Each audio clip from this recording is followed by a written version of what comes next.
से आ रही है। आपको बता दें, जम्मू कश्मीर के डोडा में 3 आतंकियों को ढेर किया गया है। ये इस वक्त की बड़ी जानकारी आपको दे दें। डोडा में 3 आतंकी मारे गए हैं। भारतीय सुरक्षा बलों ने ये बड़ी कामयाबी यहां हासिल की है। 3 आतंकियों को ढेर किया है। एनकाउंटर में पाकिस्तानी आतंकी बताए जा रहे हैं जिन्हें ढेर किया गया है। और एक्शन लगातार आतंक के खिलाफ में घाटी में जारी है। और आपको लगातार बता रहे हैं कि आतंकियों ने अमेरिकी राइफल बरामद की है। और आतंकियों से बरामद हथियार के बाद इस बात की पुष्टि की गई है कि पाकिस्तान जम्मू कश्मीर में दहशत फैलाने की साजिश कर रहा है। डोडा से हमारे संवाददाता गुरसिमरन की रिपोर्ट देखिए।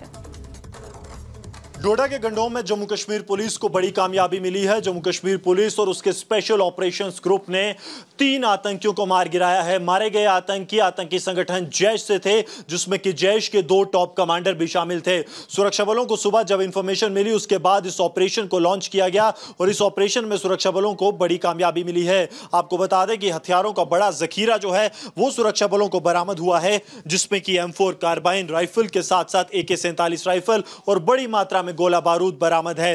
ये M4 कार्बाइन है। ये खास तौर पर जैश अपने कमांडर्स को देकर भारत में भेजता है।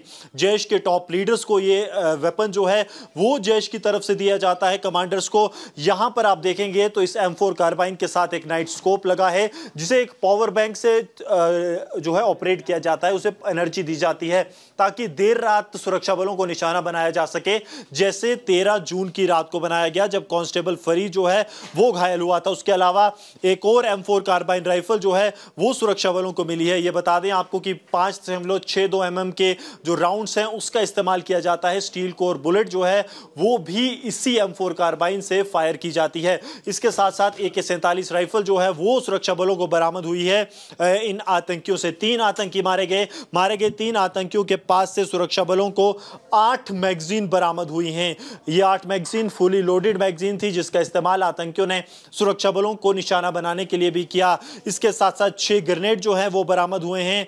भारी मात्रा में असला बारूद लेकर ये आतंकी यहां पर चल रहे थे। इसके साथ साथ कुछ बुलेट्स आपको जो अलग से दिख रही होंगी, जिनकी की टिप पर ब्लैक या रेड है, ये ग्रीन लैक्विर बुलेट्स की कॉपी हैं। यानी कि ये स्टील कोर बुलेट्स हैं जो बुलेट प्रूफ जैकेट्स हैं उसे भी पार कर सकती हैं। इसके साथ साथ किसी तरह की अगर किलिंग करनी हो, टारगेटेड किलिंग्स के लिए इन आतंकियों के पास आप देखेंगे तो ये जो पिस्टल है T9 पिस्टल, ये भी यहाँ पर इन आतंकियों के पास मौजूद थी। यहाँ पे आप देखेंगे तो ये पिस्टल आतंकियों के पास थी ताकि किसी भी तरह की टारगेटेड किलिंग जो है वो की जा सके। इस तरह का गोला बारूद आतंकियों के पास से मिला है।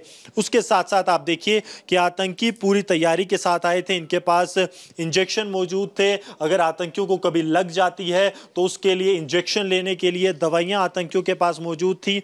हर वो चीज़ आतंकियों के पास मौजूद थी। इंजेक्शन मौजूद थे ताकि अगर उन्हें कभी लग भी जाए तो वो अपना उपचार जो है वो आतंकी कर सकें। इसके साथ साथ अब पाकिस्तान में निर्मित हर एक चीज़ जो है वो इन आतंकियों के पास मौजूद थी। यहाँ पर आप देखेंगे तो डिस्ट्रिक्ट गुजरांवाला के बने जो टिश्यूज़ हैं या टेप्स हैं वो उनके पास मौजूद थी। इसके साथ साथ अगर बात की जाए, ये जो पट्टियां हैं, ये जो बैंडेड हैं, ये भी आतंकियों के पास मौजूद थी, जो कि कोट लखपत पाकिस्तान से थी। और यही सामान जो है कठुआ में मारे गए आतंकियों के पास से भी मिला था। कुछ खाने का सामान, रक्षक बैग आतंकियों के पास मौजूद थे। लेकिन ये आतंकी किसी की पकड़ में नहीं आते अगर जम्मू कश्मीर पुलिस के इन जाबाज सिपाहियों ने, जो स्पेशल ऑपरेशंस ग्रुप है, उसने जाबाजी ना दिखाई होती। लगातार 13 तारीख के बाद 13 दिन तक जंगल छाने गए स्पेशल ऑपरेशंस ग्रुप की तरफ से। और जब आतंकियों के इनपुट मिली तो बिना समय गवाए स्पेशल ऑपरेशंस ग्रुप ने आतंकियों को जीरो इन किया। आतंकियों की तरफ से जरूर फायरिंग की गई, लेकिन सबसे सक्सेसफुल ऑपरेशन जम्मू कश्मीर में पिछले 1 दशक का किया गया, जिसमें कि 3 आतंकी मारे गए और तीनों के तीनों पाकिस्तानी आतंकी, जिनमें जैश के 2 बड़े कमांडर भी शामिल थे। उनका खात्मा स्पेशल ऑपरेशंस ग्रुप ने अपने इस ऑपरेशन में किया, जिसमें कि बड़ी मात्रा में गोला बारूद और हथियार भी बरामद हुए हैं। सरजीवन कुमार के साथ Gursimran Singh, Republic media network.